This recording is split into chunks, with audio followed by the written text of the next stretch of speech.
Hello, everyone. My name is Abby Ritter. I'm the Youth Advisory Specialist for April. It's very nice to see you all today. Thank you for coming to our Youth Coordinators Connect meeting. Um, I am going to launch a poll for us to take a vote on what we want to chat about today. In the meantime, if you could vote in that poll, and also if you'd like to take a moment and introduce yourself in the chat, that would be greatly appreciated.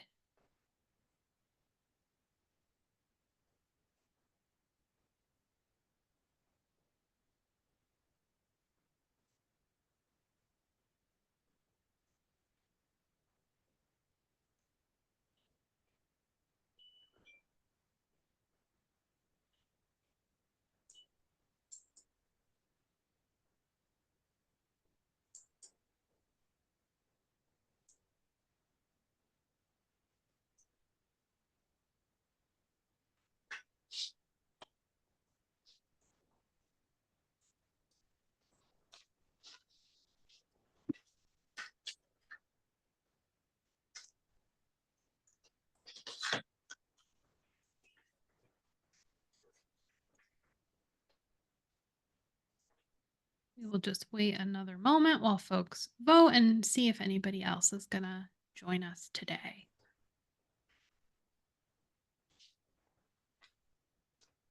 It's nice to see. I believe there's some new faces, folks I haven't seen before, so it's really nice to see y'all.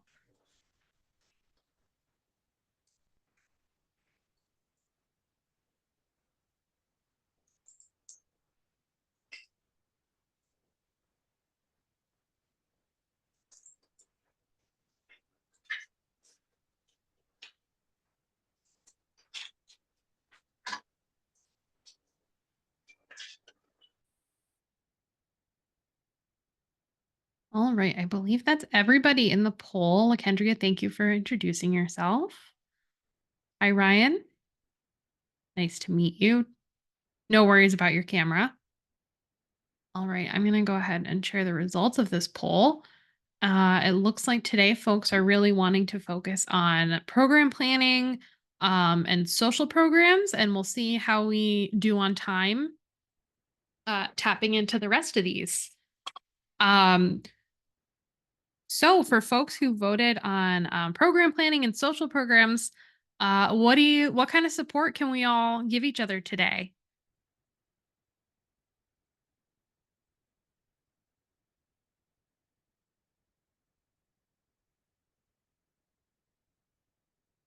Brandon, great to meet you.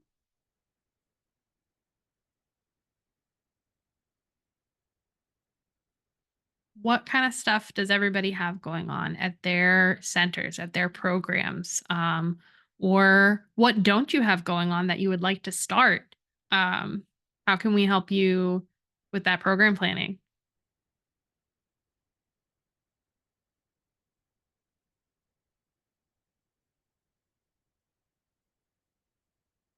Are we able to just jump in? Absolutely. Please feel free. No, you are more than welcome to unmute. I apologize. Awesome. Sorry, I just wanted to make sure I was ready. Missed the first meeting. So my name is Jordan Tarter. To just introduce myself, I'm in policy and advocacy for Center for Independent Living, and we're wanting to implement more programs that target youth, which is why I'm so happy to be involved here.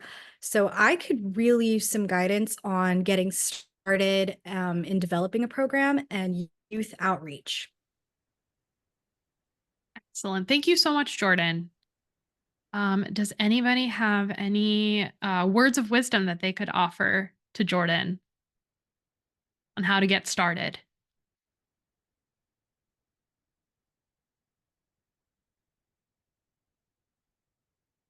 Or it looked like maybe you wanted to unmute. No? Okay. Forgive me.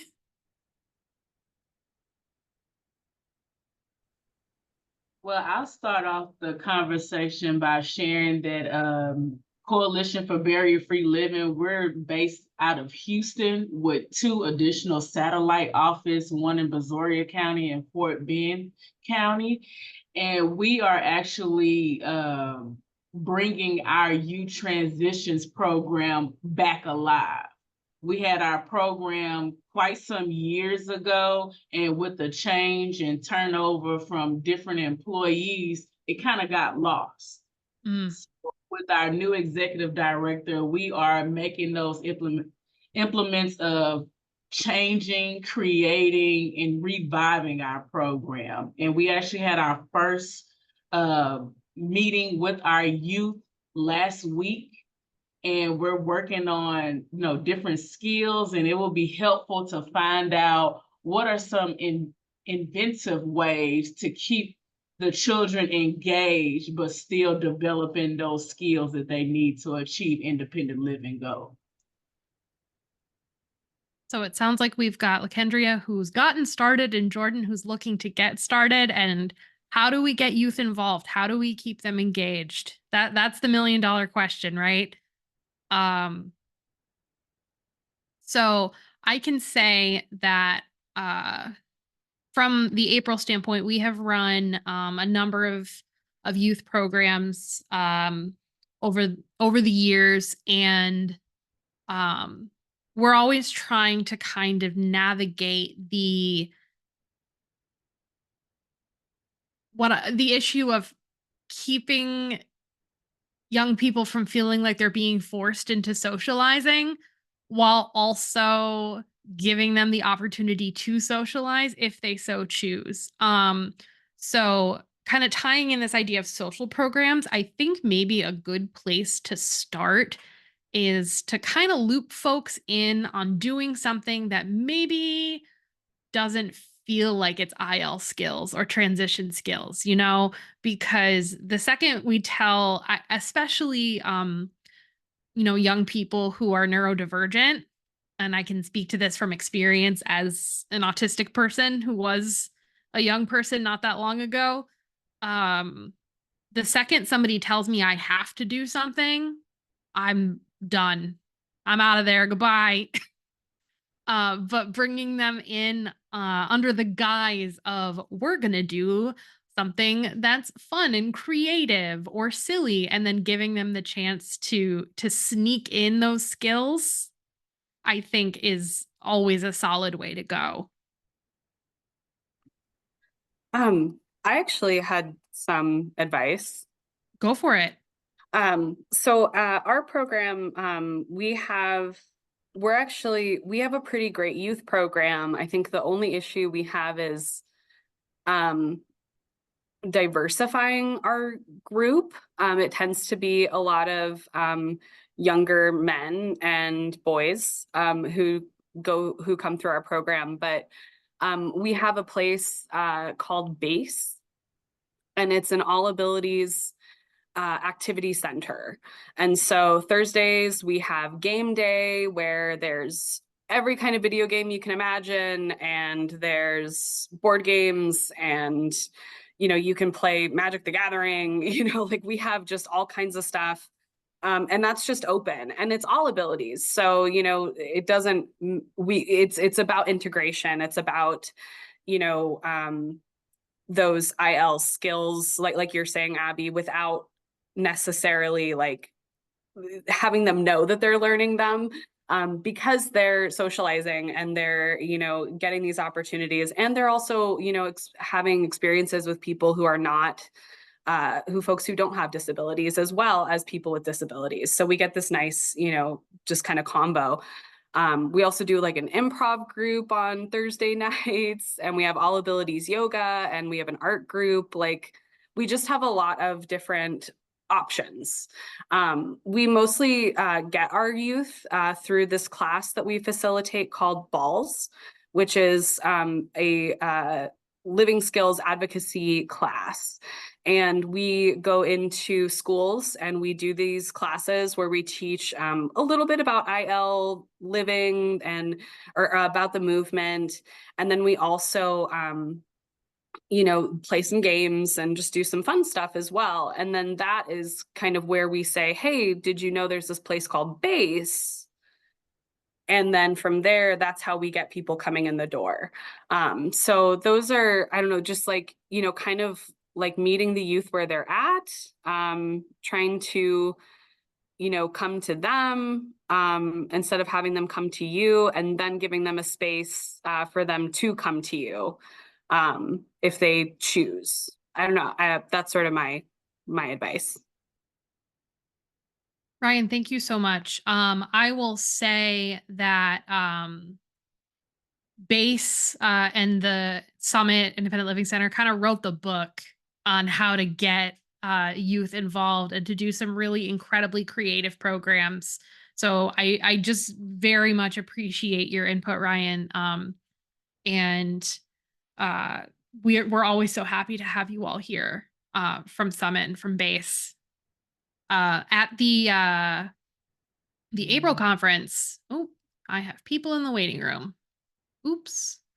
Um, at the April conference, there was a whole team of folks from BASE, and they actually they did a workshop on their filmmaking that they've done.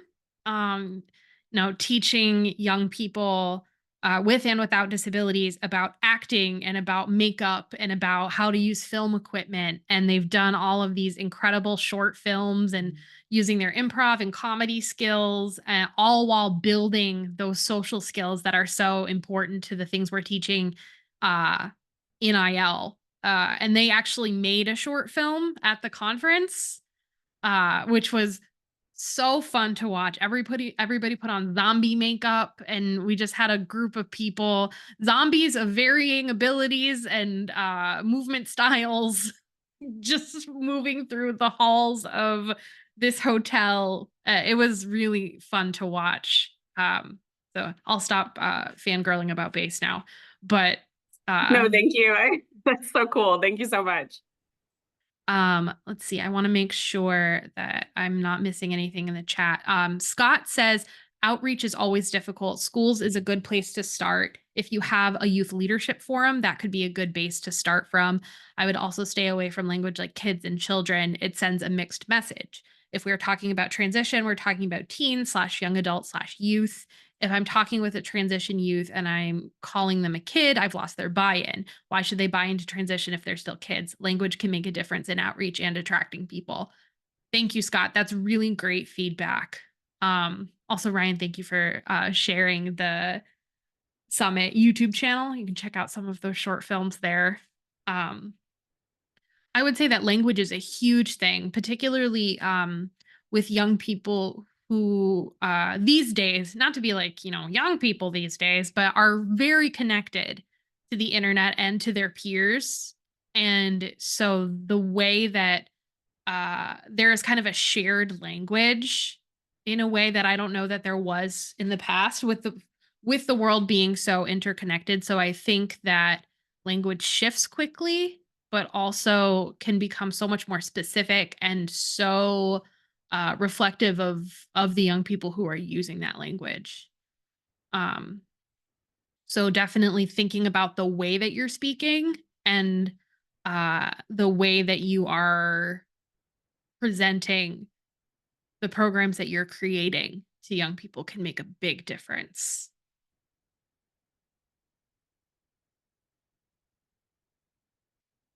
What else around program planning? Does anybody have thoughts, ideas, questions that they need answered?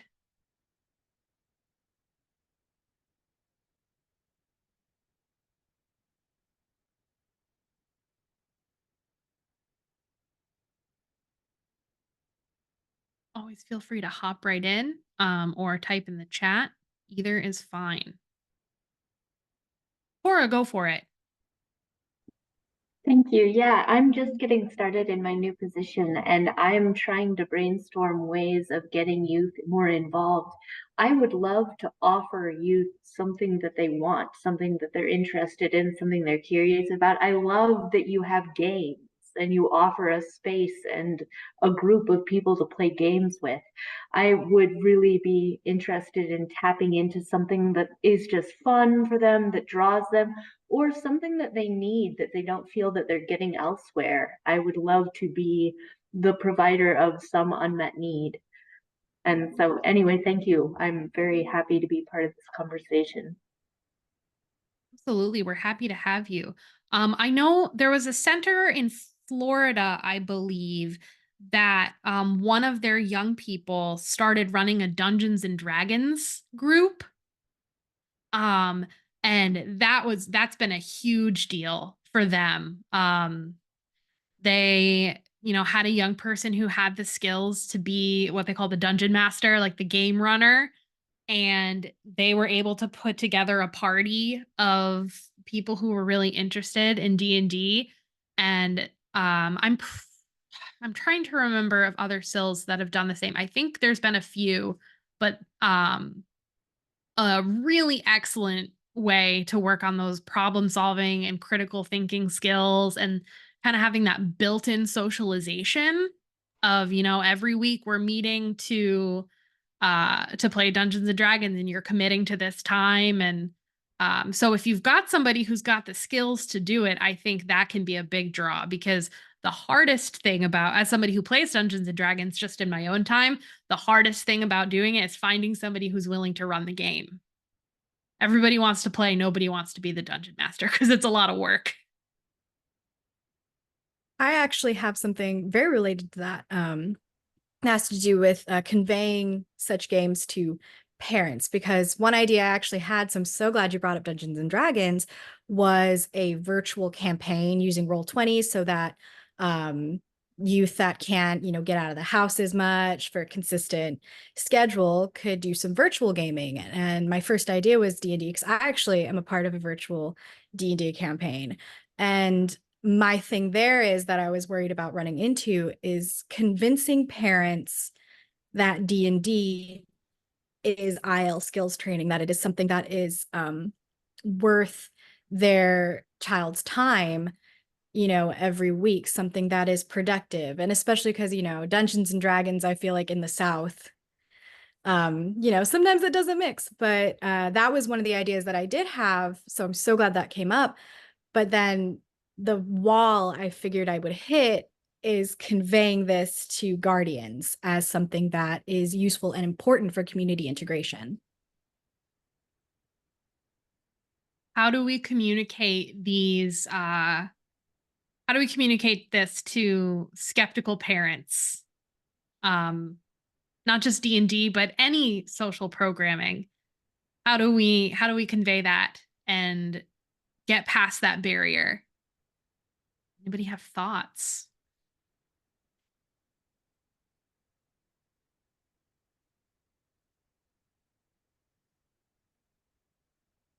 Also, for those of you who have just joined us, thank you for being here. My name's Abby Ritter.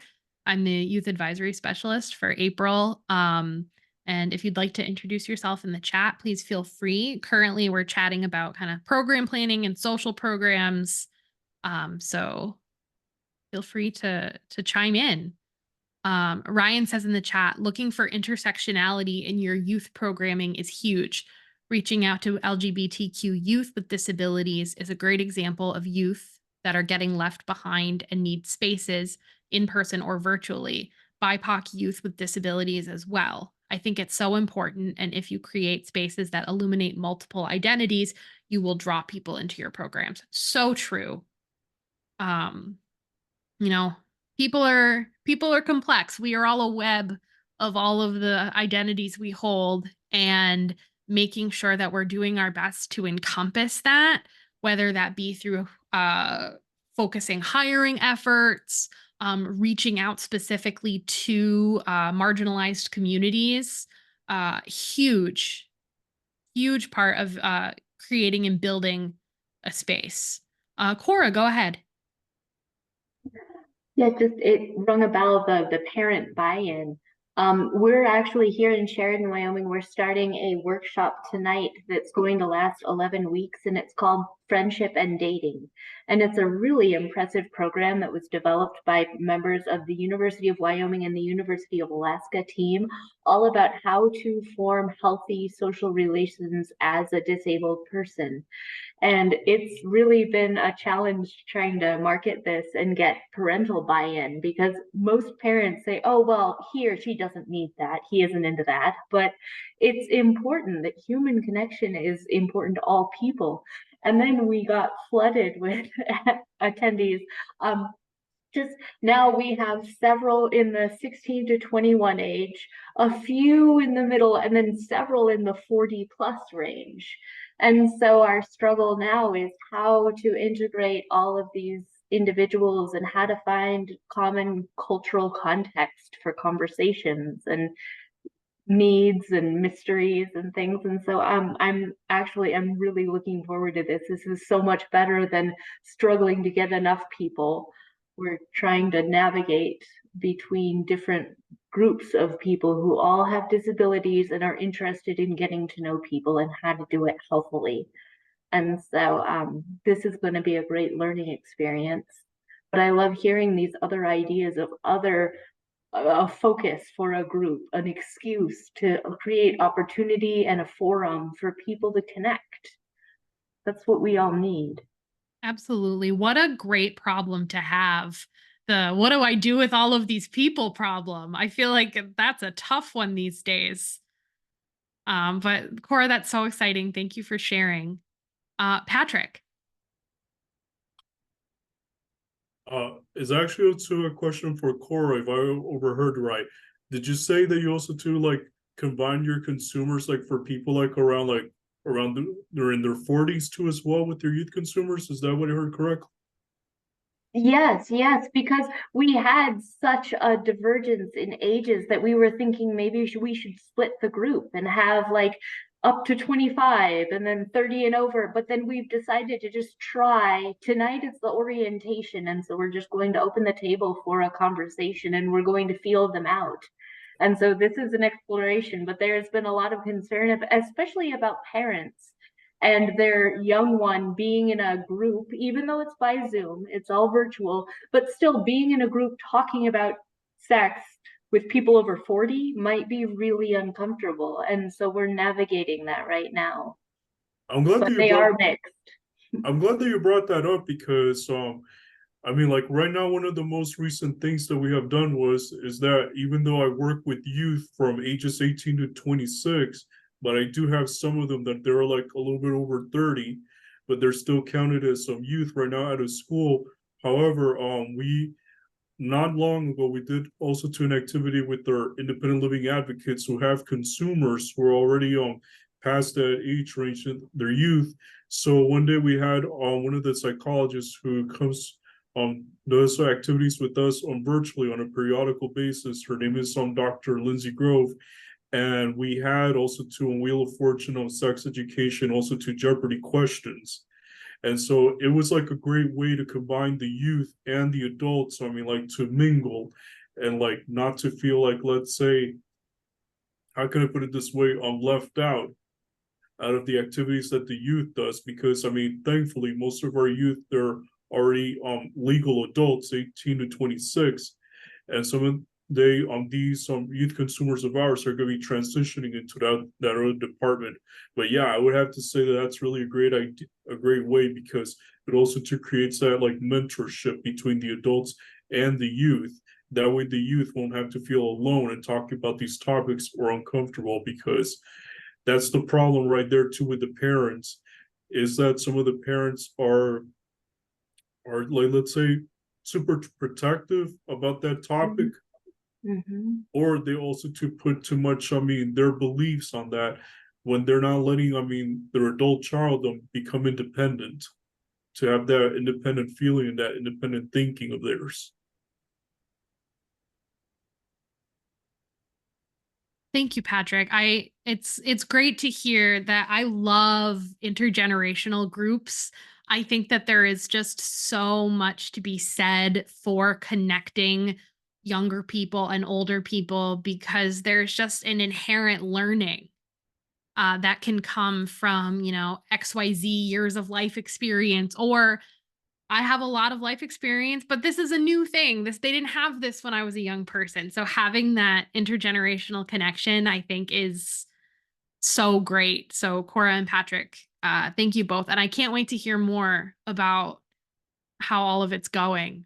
Please make sure you keep us posted. I did share a link in the chat to the program. I did a quick Google and found what I think is the right program. So Cora, please correct me if I'm wrong.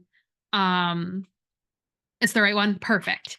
So if folks are interested, I live in Massachusetts, and Massachusetts offers a similar type program, but it seems to be, I don't know if it's less comprehensive or just different, but so it's cool to see what other states are doing. I love this, and we'll definitely be sending it out.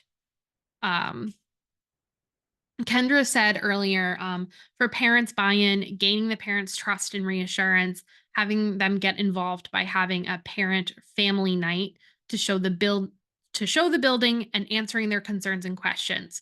Oh yeah, parents just want to know that their young person is safe and comfortable. Cora.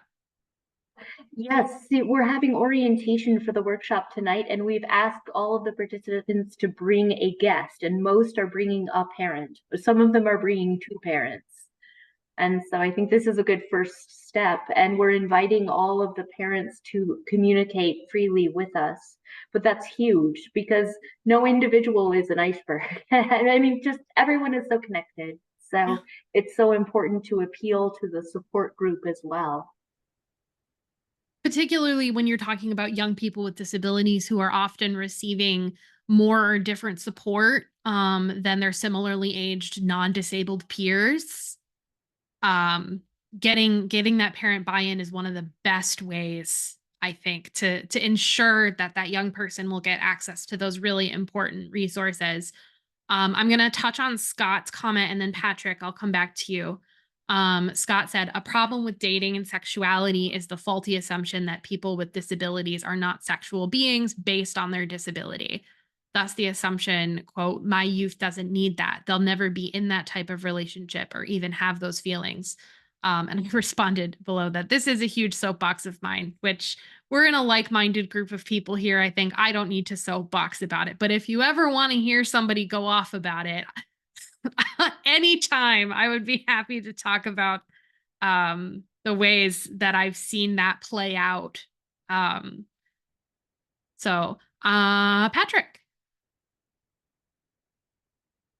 Yeah, and also too, piggybacking on what Cora was saying, also too, we did something similar like that months ago, that we had Dr. Grove come here to the office. So we had the parents on social night with pizza.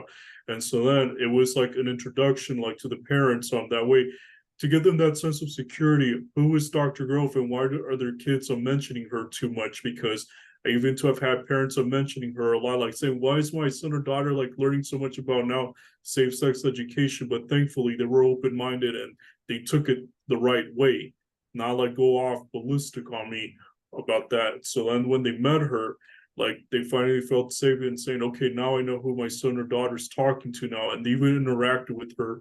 So, and we had also to that Wheel of Fortune, safe sex education and Jeopardy on that same day. That way, they'll see like how their kids are actually learning more about that topic, and like realizing mom and dad realizes that, yeah, my son and daughter really needs to know this. And also too, we talked about too, sexual abuse and prevention as well. And I'll say, Patrick, knowing that you're in South Florida and having such success with this, Florida can be tough in a lot of ways like this. So congratulations on making that happen. Ryan, have we been visited by a cat? I hope so. If that was your cat who typed in the chat, please tell your cat I said hi. Mine is not in here right now, but his name is Apollo, and I will share a picture of him in the chat because he is a very good boy. In any case, Shireen, I saw your hand go up earlier and then it came back down. I don't want to call you out, but that was a mistake. Oh, I'm no, sorry. no worries. I just didn't want to miss you in case. Oh, Scott, thank you so much for being here. Right.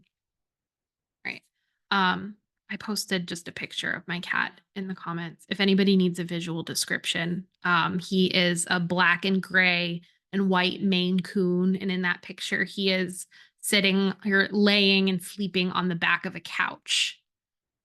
His name is Apollo, and I'm obsessed with him.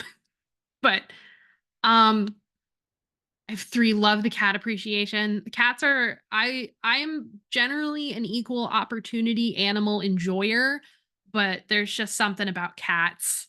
They're so silly. And okay. So 2 cats and a dog. Oh, animals are better than all of us, just so folks who were asking or needing to know about program planning, social programs, has this been helpful? Are there other questions that are coming up for you? We don't deserve them, our pets. I agree. Every day I hope to be the kind of person my pet wants me to be. I was actually wondering, from the April side of things, if I would be able to pick all of your brains a little bit today. We were so grateful at April to have a foundational grant of ours re-up from the Ford Foundation. We're so thankful for their support. And one of the things that we want to do is to try to build out supports for centers for independent living with creating peer support groups. So I was wondering if y'all would be able or willing to answer some questions that I have while I'm trying to suss all of this out. Is that okay? So just by show of hands, either physically or just in with the Zoom functions, who here is running any peer support groups or has peer support groups running at their center? LaKendria, okay. And Kendra as well. And Cora. My function's not working, but yes. Ryan, you as well. Okay. So I guess my questions are, first and foremost, who do you have running your peer support groups?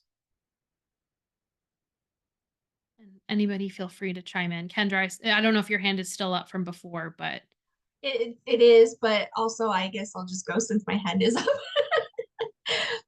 So really I'm just like I am a facilitator, but I let them bring up the topics of what they want to do. So pretty much it's whatever they want. The biggest the biggest topic that we talk about is dinner, of course, because it's between 5 and 6. And then what else? Usually how their week is going, and if there's any other issues or topics they want to bring up or share, I just go with the flow with them. great. I saw Cora in the chat said independent living specialists. Patrick. I wouldn't say that it's like a pure support per se, but it's more in a simultaneous manner that our youth consumers here in the youth department, we usually, like, when they're undecided, usually I put a poll for them, and so then they would be the ones voting out, like, what is it that they would like to do, or what is it that they would like to talk about. And also too, when it comes to like going out to dinner, out to places, they're the ones who actually vote on the places, so we give them that freedom. But we pre-select them because some of them like don't really go out that much, so it's just like more a matter of giving them ideas, and then they discuss it on their own. Sure. So choices, but limits within choices. Right. Excellent. So are you finding, those of you who are hosting these groups, are you finding that they're well attended? Usually we have like a pretty good turnout, like I would say like from 7 to 10 people, even though our youth group is really 22 in total. But the only reason why we have those numbers is because some of them are going to school or some of them have part-time jobs. And last but not least, it's also to transportation issues. It feels like it always is transportation issues, isn't it? My kingdom for accessible public transportation for the whole United States. And then for those who are not running peer support programs, can I ask why not? That's not to be accusatory, just purely out of like, what is it that holds you back? Is it interest? Is it lack of funding, lack of staff? What's holding you back from hosting something like that?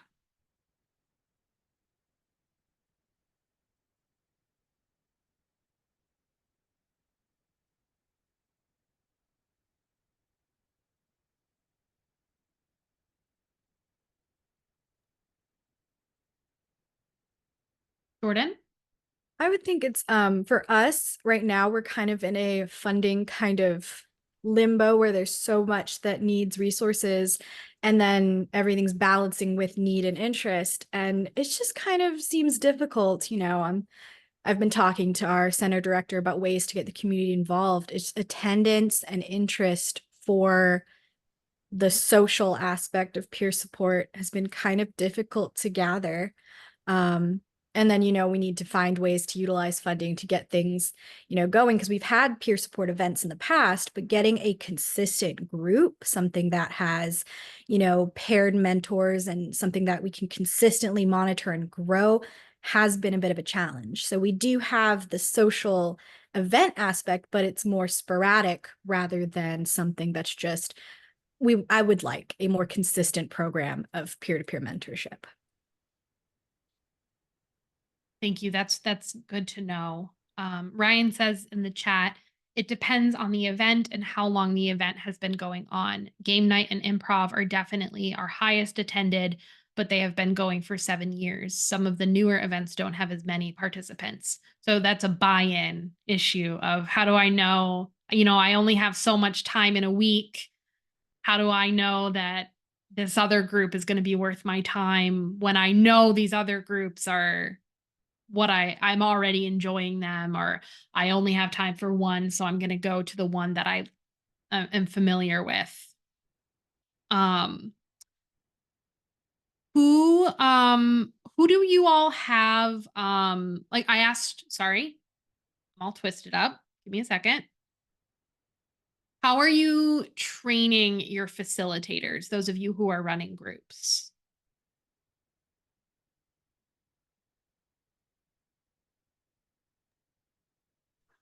Abby, I'll go if you don't mind. Go for it, Kendra, please. So for myself, I'm actually, so I have my master's in social work.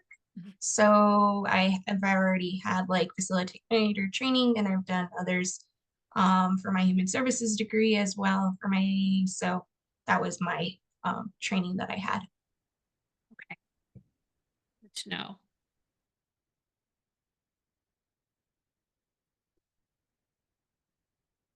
How about other folks? How are you training your peer support facilitators?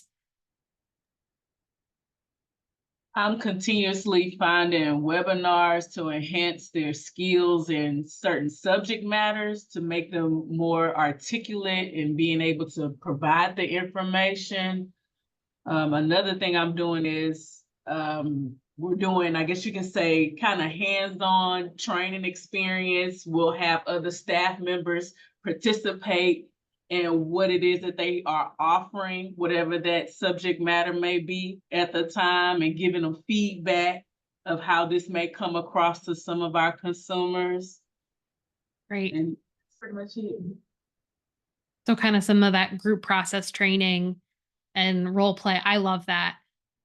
If someone like April was able to offer, peer support group facilitator training or a manual or something like that, is that things you would all be interested in having access to? Okay, cool. This is all so helpful. I'm not sure exactly what avenue we're going down just yet, but as we this first year is really us just trying to gather as much information as we can and build something that's actually going to be useful to SILs and to our membership. So thank you for answering questions. I really, really appreciate it.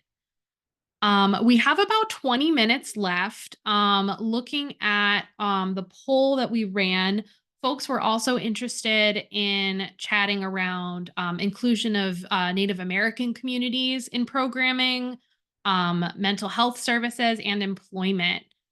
So if folks have burning questions or things that they want to talk about, y'all have been so great about sharing with each other. So please feel free to hop in, ask questions. Um,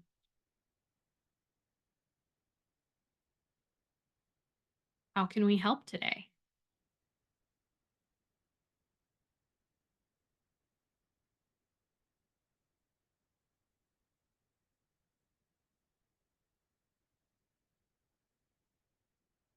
I will say, on the topic of inclusion of Native communities, we are part of a grant that is working on increasing access to vaccinations for we're working with a lot of sills and silks to try to increase the vaccination rates for not just COVID, but flu and other vaccines amongst the disability community, particularly in rural areas. I heard from, let me scroll up in my notes. Where is, excuse me for not being able to. Okay. So we had somebody come to a peer call that we did around that grant, who was able to connect with her local tribal government and tribal health system, and was able to get into and host some events within, like, at the reservation in order to get folks there vaccinated. And they paired it with some elder support as well, which, since elders are, at high risk for a lot of illnesses, it was a huge deal. And she was at I wrote it. Curse me for writing down the acronym. There we go. Disability Network of Mid Michigan. So that was a huge deal. Have any other folks had luck getting in with or connecting with their local tribal councils or health systems? I know it's a huge issue in IL, trying to, especially in rural communities. Ryan, it is wonderful. It makes me so happy.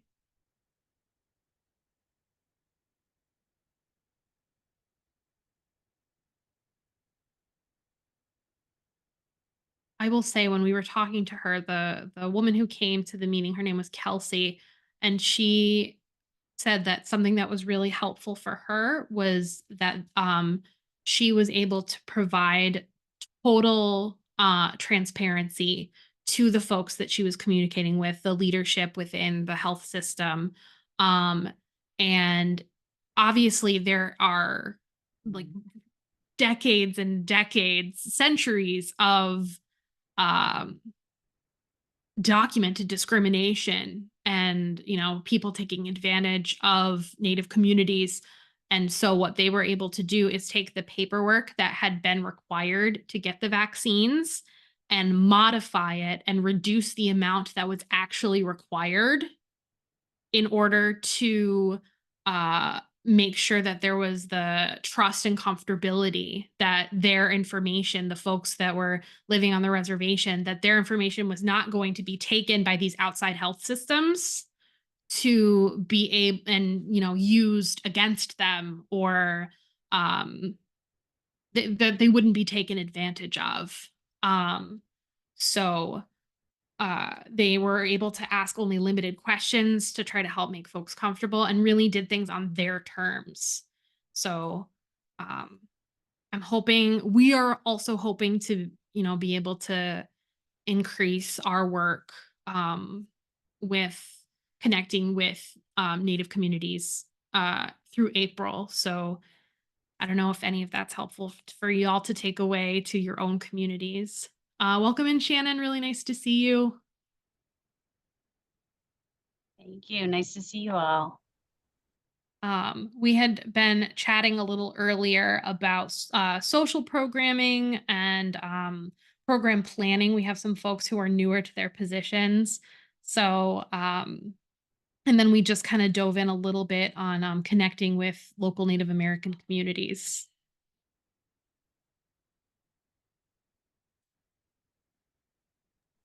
There we go. I'll definitely check out the transcript when it comes out. Sounds interesting. Yes. I will be sending the recording as well as any resources that folks have shared in the chat out after this call to everybody who's registered. How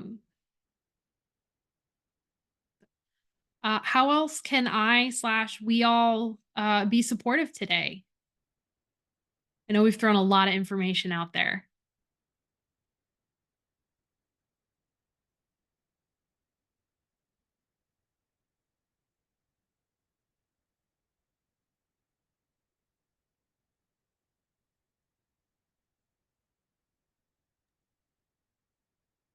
I don't know what kind of programming you were talking about, but I was wondering if anybody had or is thinking about doing more like walking youth stuff or like walk roll, whatever your chosen method, or like just outdoor meeting, healthy kind of mindful movement is what it is going around here anyway, as opposed to exercise, just in terms of like, it's almost spring. We have sunshine again. I don't know. I don't know if anybody had talked to their youth or consumers about that yet. I have thoughts, but I want to make sure everybody, anybody who else has thoughts gets in before I spout off again.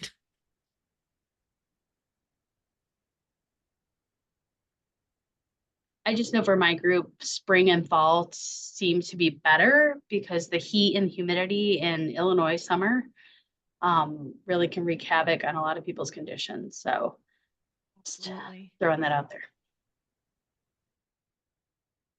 I will say to get us kind of started on this, have you considered connecting with a music therapist? I'm a music therapist by trade. It's what I did my education in, and it's what I was doing before I came to work at April. But when the organization that I worked for, we had to go virtual, I was working with adults with developmental disabilities, traumatic brain injuries, et cetera, in day programming settings. And one of the groups that I ran when we went virtual, I just called it Music and Movement. And so it's similar to stuff that I was doing in person too, where we would learn different like party dances of like, you're going to go to a wedding and you're going to do the YMCA, you're going to learn the Thriller, you're going to learn the Macarena. And a beautiful thing about music therapists is that they can pretty easily modify those dances to meet everybody's needs. And when we all work out, we work out to music, right? So people love to turn on, their whatever you use to listen to music these days. I almost just said iPod. Please excuse me. When was the last time anybody used an iPod? But Shannon's like, yesterday. What are you talking? But I think getting music involved is a great way to get people motivated to move, whether it's dancing, whether it's, walking, pushing, however you're moving.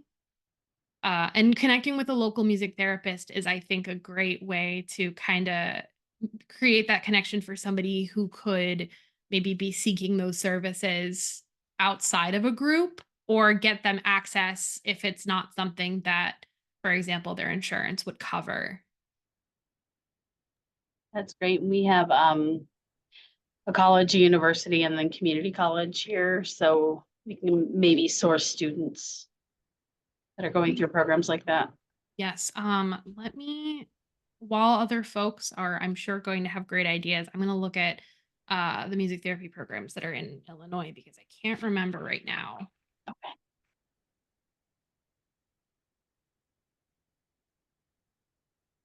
Sorry I had to join so late, guys. No, you're so fine.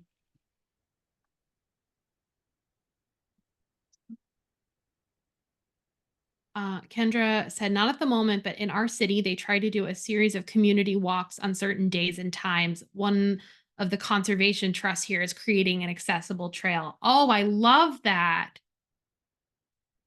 Everybody deserves access to the outdoors. My partner works in trans health, and they run a biweekly support group. And a bunch of folks who attend their group on their own went out and created a little bird watching club. So they found a bunch of folks within the group who really love wildlife and birds. And so they all meet in person at this wildlife reserve here in Massachusetts, and they bird watch together. So maybe trying to incorporate some of that nature piece as well, thinking about young folks. There's so many folks who are really interested in animals. So that's definitely another call. School is offering music therapy.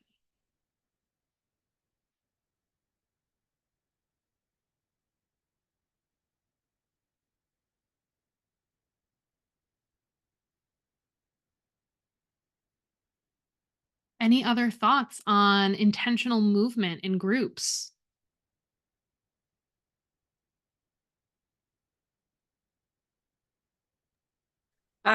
We are starting an like all abilities movement class at base.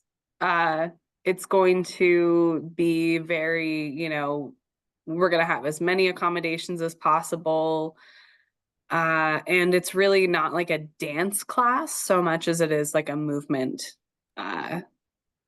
class. And so that's, I don't know, that's something on the horizon that we're getting in the works. So that's exciting. So this is all very inspiring for that. Where are you at? You said Pace? No, I'm at Summit Independent Living. Base is our like Okay. big program. Missoula. All right. Yeah. Thank you, Abby. You're welcome. Mary Willard lives in Missoula, and so oftentimes we're very connected to y'all over at Summit. Yay. Trying to think of anything else. We did talk earlier, Shannon, and everybody, for if folks happen to come in late, about the sneaky, not so sneaky, getting young people to work on their IL skills without having them really think about the fact that they're doing that.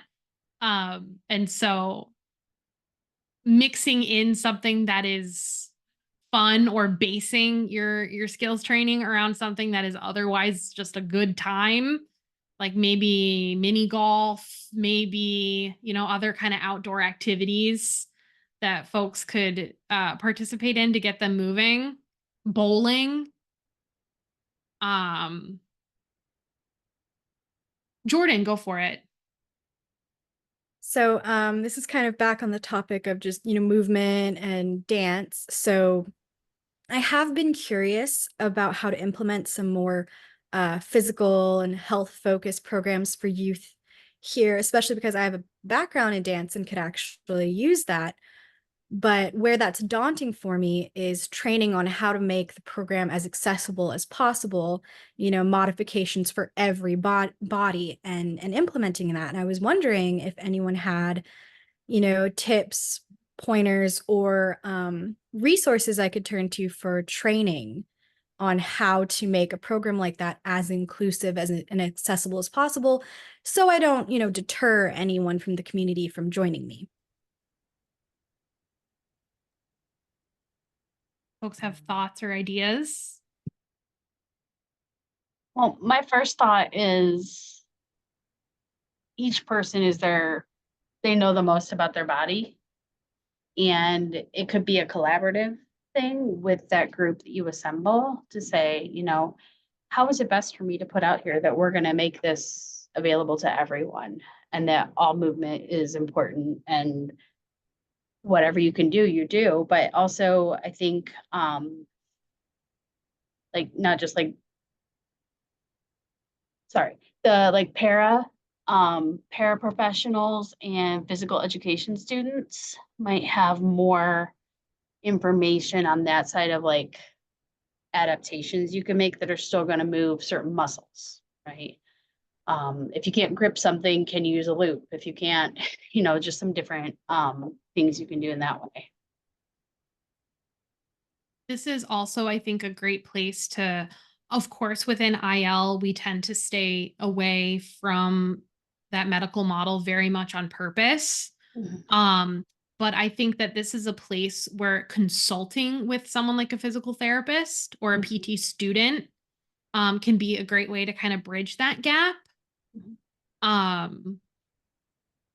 PT students are always, I know, looking for opportunities for, internship or experientials or things like that. Music therapy students, dance therapy. Like there are, licensed dance therapists out there. And what a great way to get future professionals thinking in the IL model, rather that it's something I wish I had had when I was a student, for sure. To, get them thinking in that way while also getting the benefit of their knowledge to your young consumers. Another thing I'm thinking of is I have some younger adult consumers, that makes sense, that maybe would come back and do like some mentoring, like I was really nervous going to the gym and, that they've like established their own routines there and have kind of become a mentor to other people there. Oh, Game of Life. Yeah. Sorry, I was reading the comments too. But yeah, just getting some of those people that are in your adult group, maybe in your center, pulling them back to the youth to be like, hey, I wanted to tell you, like, or Special Olympics. That's the other one. If you have Special Olympics nearby, you could reach out to them because they're going to have athletes with all types of disabilities that are already competing. And they could also come back and kind of do this is how I got started. Look at my medals. There are also other adaptive sports programs outside of even just Special Olympics. I'm thinking one that I just know off the top of my head, which is not helpful directly to you, but there's a group called the Rochester Rookies in Rochester, New York, and they run tons and tons of adaptive sports for folks of all kinds of, beginner athletes versus, folks who have been, competing in sports or, participating in sports for a long time. So looking into adaptive sports programs as maybe that's a connection point as well for some collaboration in connecting to the larger community in your area. Oh, look at the time. We have about 2 minutes left. It is 2:58 Eastern. Also, yeah, no, I will have to, if I find links, I can send folks links in the resource email to the card game version of life. Man, setting up that board takes way longer than Right? I was like, no, there's a card game on Amazon where it's like you pick a goal card, like you're going to save $1 million, and then you have to play other cards to try and complete that goal. And so it's only supposed to take like 10 or 15 minutes, I think. So it's a little bit like easier setup wise. I love Plus, that. who could get those little pegs in those cars? So hard. Yeah. Yeah. Well, this was wonderful, everybody. Thank you all so much. I'm gonna put my email in the chat. Please, if you need anything, if you want to follow up about anything we chatted about, if you need ideas, resources, that's what we're here for at April. Please never hesitate to reach out. Our next call will be the first Tuesday of the month, so it'll be March 5th. You can believe that it is already February. I mean, thank God it's already February. Was January like a year long for anybody else? Yeah. Was that just me? Yeah. Just the Patrick coming back on just it's you made me smile. Thank you. All right. Thank you so much, folks. Thanks for making the hard right with me to outside activities. Oh I no, appreciate the feedback. yeah, no, you got me thinking of some good stuff. So Shannon, I might want to pick your brain at some point Yeah. about peer support stuff too. So, I would love that. all right. Thank you, everybody. Have a great Cool. day. See ya.